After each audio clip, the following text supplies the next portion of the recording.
Happy 4th of July. So, when I was looking stuff up, it got me thinking, I wonder what other major historical events also happened on the 4th of July. So this is what I found. So we're going to start in the year 1307. So King Rudolph I of Bohemia was losing his life. Now, Rudolph was a member of the powerful Habsburg family, but his subjects absolutely hated him because he was incredibly cheap. They actually gave him the official nickname King of Porridge because they claimed he was too stingy to serve real food at court. But here's the wildest part for me personally. King Porridge died exactly 26 years old. As someone who is currently 26 right now, looking down at my hands crocheting, or actually I'm knitting today, the thought of dying at this exact age is so incredibly, just weird to think about. Like, I'm just trying to figure out how to knit. I couldn't imagine, trying to lead a massive medieval empire. Unfortunately for Rudolph, right in the middle of leading a military siege against a rebel fortress, he suddenly passed away at his campsite on the night of July 4th. Historians debate whether he died from a severe case of dysentery or if it was a perforated stomach ulcer. But either way, it was a pretty brutal way to go, especially when your nickname is already food related, that essentially you died from an upset stomach. Terrible. So we're going to move to the next year of 1308, where a pretty major German nobleman, Count Eberhard of Mark, passes away. Now, if you're like me, and geography is not your strong suit,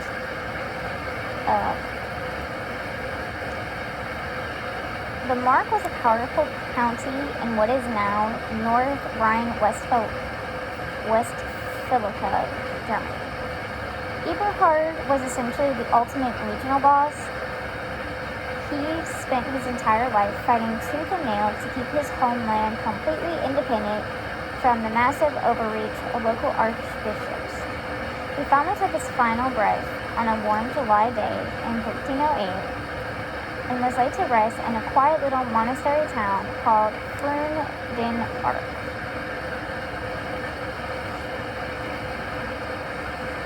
Alright, so we're going to jump ahead to the year 1326 to a highly intense royal assassination attempt that went down. So who was the target? Ludwig the Bavarian. So who was the king of Germany, and who had marched into Italy to get himself crowned. Now, to understand why anyone would want to take him out, you have to know that Ludwig's entire rise to power was an absolute mess.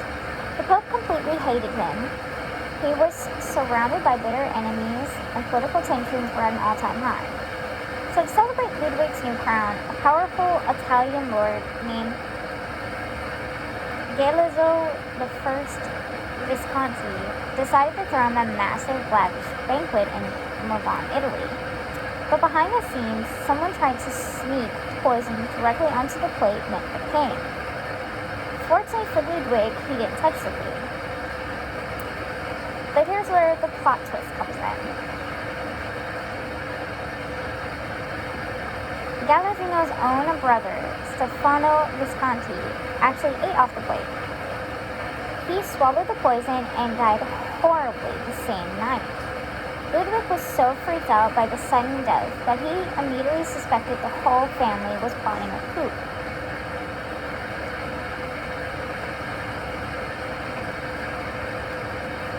So he turned right around and threw Galeazzo and his surviving brothers straight into a fortress prison.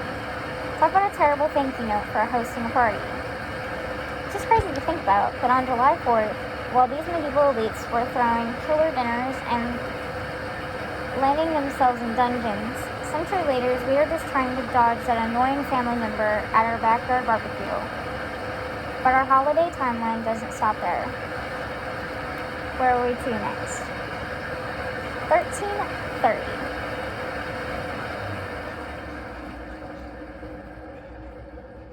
Since we survived the last event, let's take a massive leap across the globe to Dual Japan, to the birth of baby boy Ashihara Yoshiagira.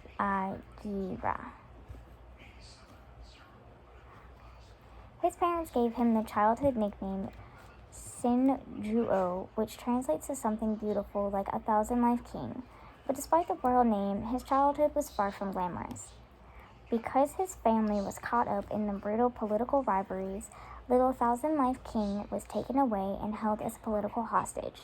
But don't worry, he didn't stay a helpless hostage for long. When his father launched a massive rebellion to reshape the country, he was freed.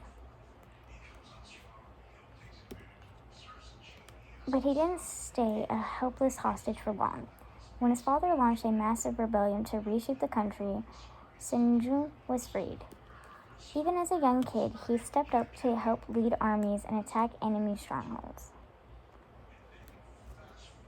Eventually, he grew up to become the second shogun of the Ashikaga Shogunate, meaning he was the ultimate military dictator over all of Japan's legendary samurai warriors.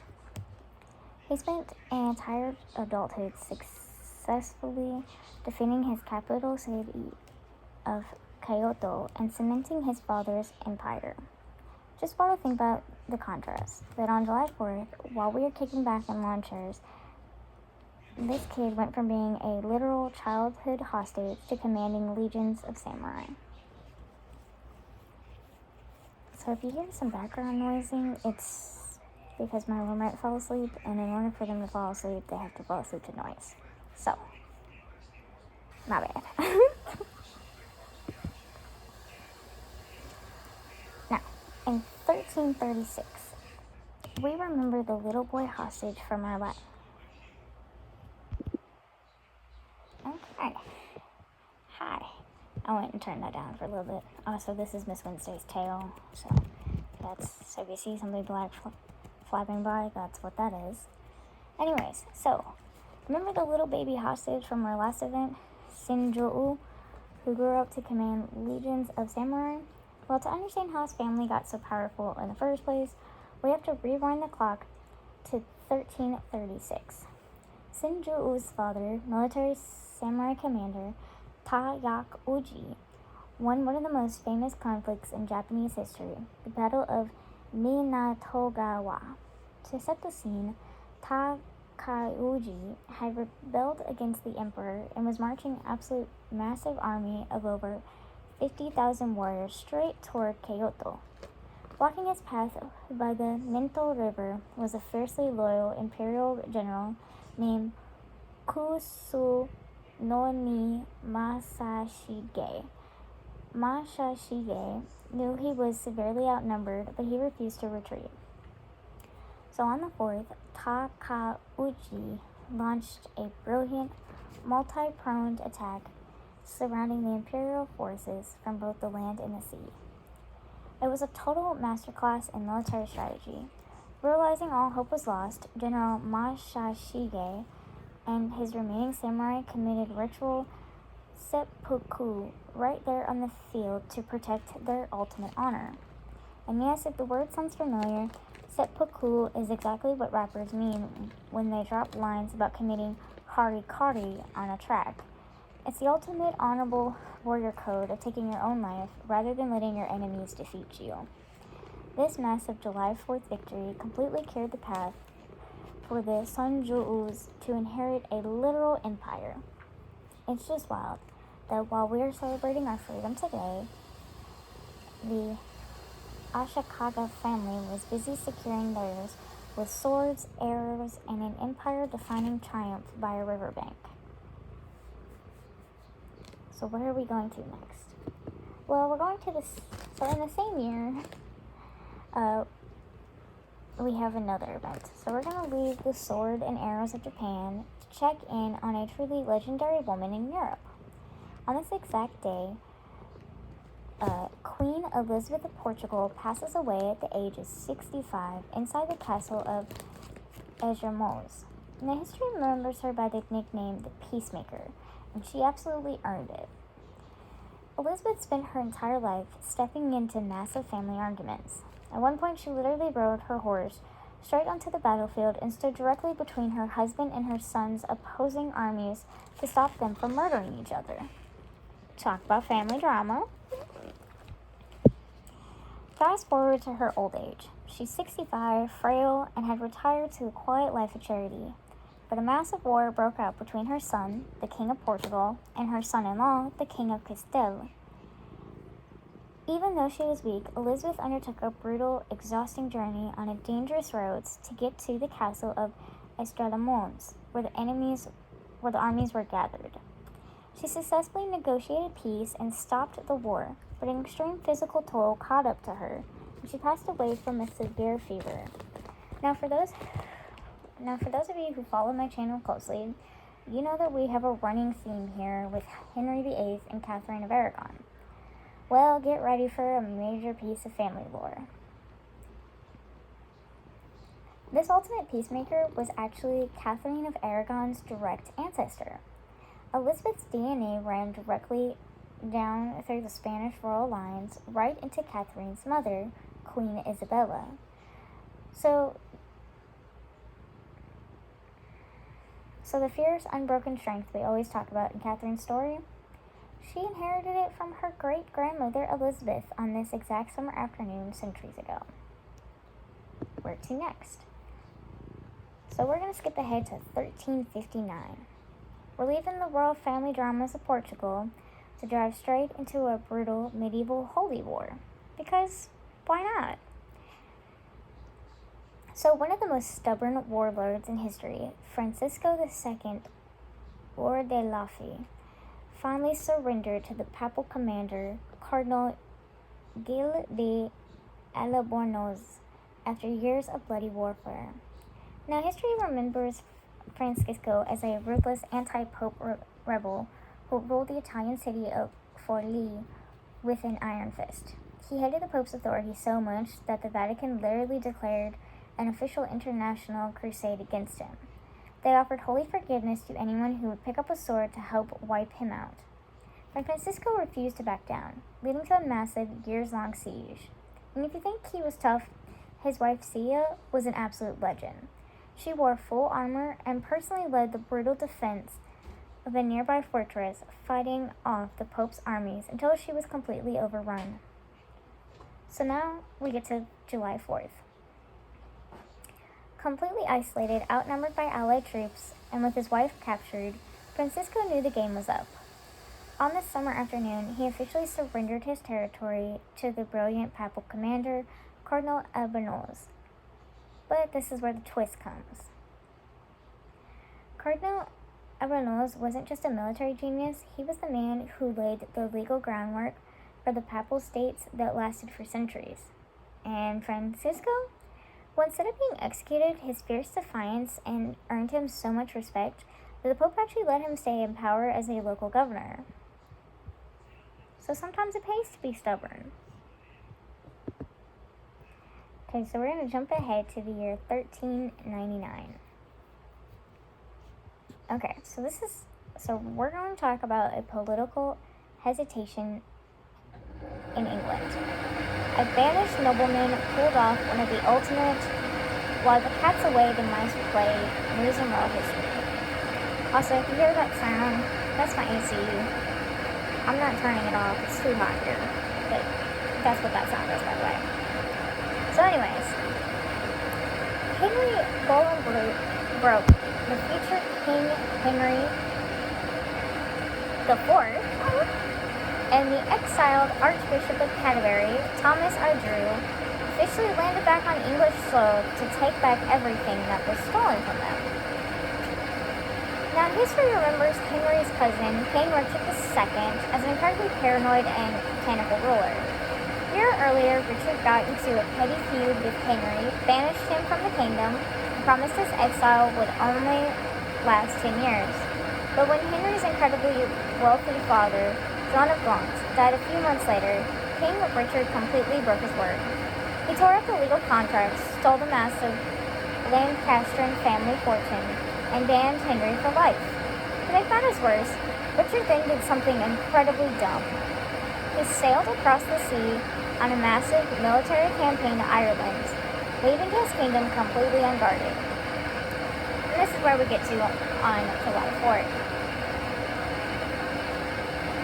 Henry teamed up with the exiled Archbishop Adam Rule, slipped past royal security, and landed at Ravensbourg in Yorkshire, England. Richard's currency that an army of powerful barons immediately rallied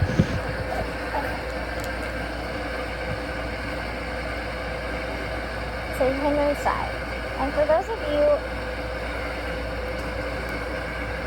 tracking our running theme of Henry VIII and Catherine of Aragon, well, we got another connection.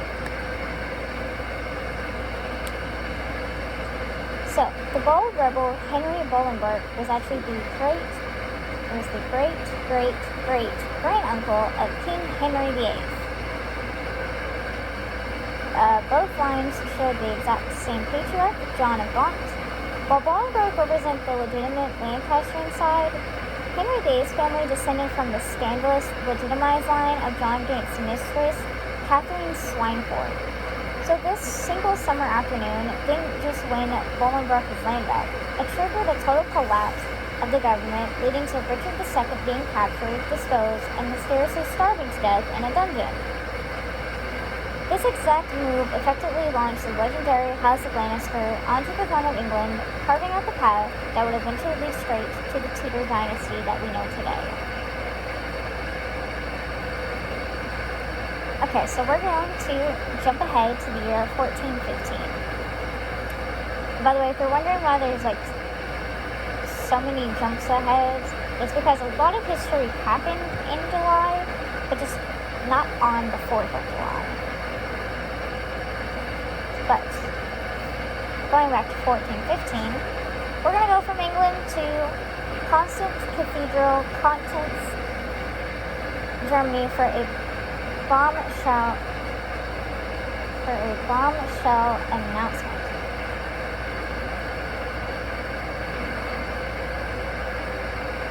A papal bull is officially read out loud at the Council of Continents, announcing the formal resignation of Pope Gregory XII.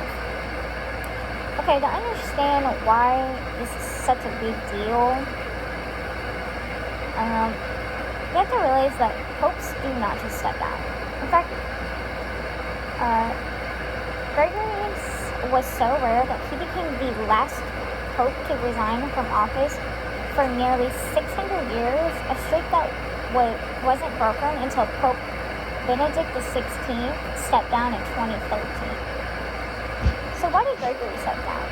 Well, the church was trapped in the absolute chaos of a Western schism. 3 different men were all claiming to be the rightful pope at the exact same time, tearing Europe apart with political factions.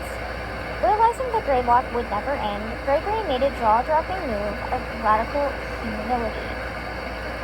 He willingly walked away from the highest seat of power in the Western world so the church could finally heal, unite, and elect a single leader.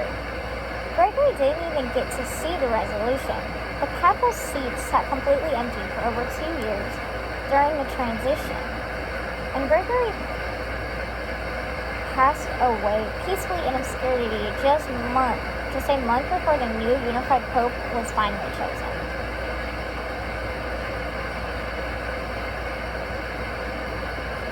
Okay, so we're going to jump ahead to the year 1429.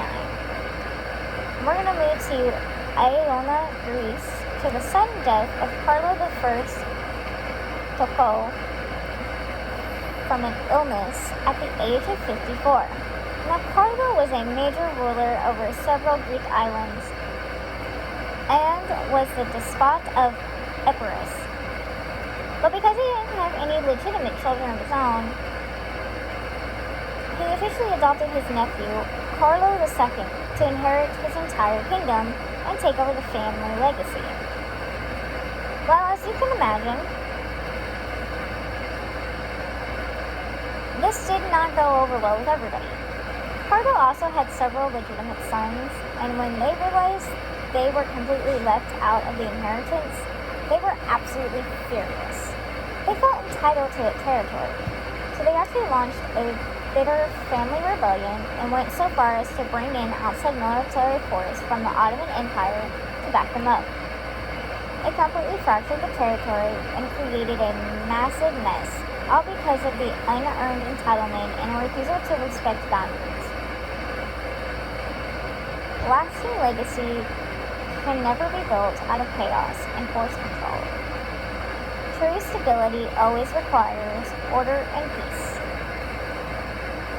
Okay, before we jump to the next one, I'm going to get a drink because it's my first day. Give me 1 second.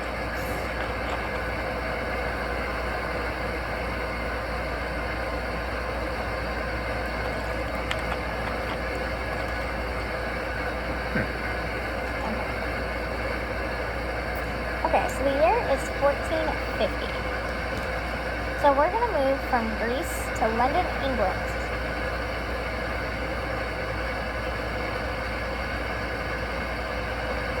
And for the, what is the word I'm thinking of? Hold on. For the death of a man named James Finnels, who was the first Baron Sigh and Seal, who passed away right in the city of London at the age of 54. Now, Fiennes was an incredible, powerful nobleman who served as the Lord High Treasurer under King Henry VI. Yes, the Henrys are back. Okay, but here's where the catch comes in. Fiennes was deeply unpopular. The public accused him of heavy corruption, taking bribes, and enforcing unfair taxes. So on this exact day, July 4th, a massive, violent populist uprising called Jack Cade's Rebellion successfully breached the city of London. The angry crowd completely bypassed the royal guards, dragged Fiennes out of the secure Tower of London, and execute him right in the middle of the street at Cheapside.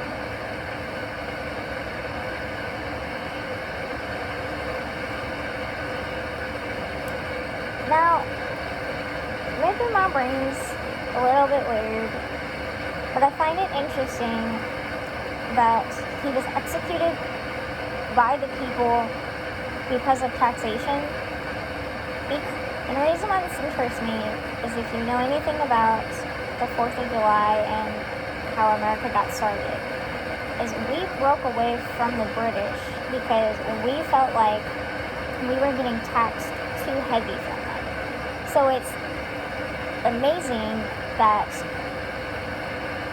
we have another instance of the common people rising up over taxes on the 4th.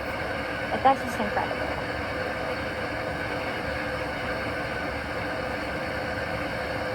Okay, so we're going to move to our last event in 1455. We're going to move to Korea for a deeply dramatic and tragic moment. So we're looking at the force abdication, which means that, because if you're like me and you're like, what the hell is that word even mean? It means that a group or people force whoever is in charge of the kingdom, like the king, out of position. Okay, so the king that is being pushed out is King Dae Dongzong of Joseon. He was the sixth monarch of Korea's legendary Joseon dynasty. Now, Dongzong had ascended to the throne when he was just 11 years old when his dad died. Because he was a young child, his court was immediately flooded with political rivalries and schemes. The biggest threat came directly from his own family. His ambitious uncle, Grand Prince Soyoung, staged a brutal coup d'etat. He executed the young king's loyal ministers and completely isolated the young king inside his own palace. So on July 4th, 1455, the pressure became too massive to handle. King Dongzong was forced to hand over the royal seal and to give his throne to his uncle, who became King Sejong.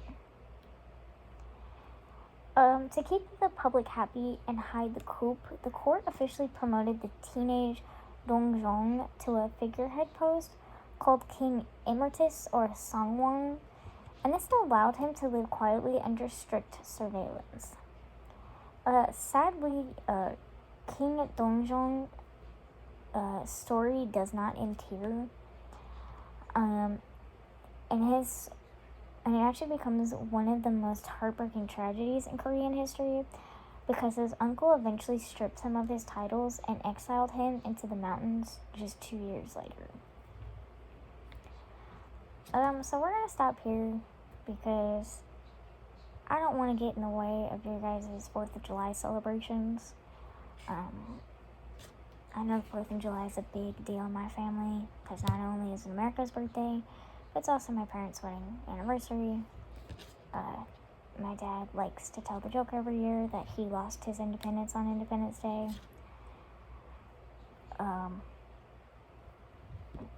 So the next project I'm going to do is, my birthday is actually on the 5th of July, so I thought it would be fun to do a on this day type of thing for the 5th. So stay tuned for that. Miss Wednesday, did you want to say bye-bye? Want to say bye?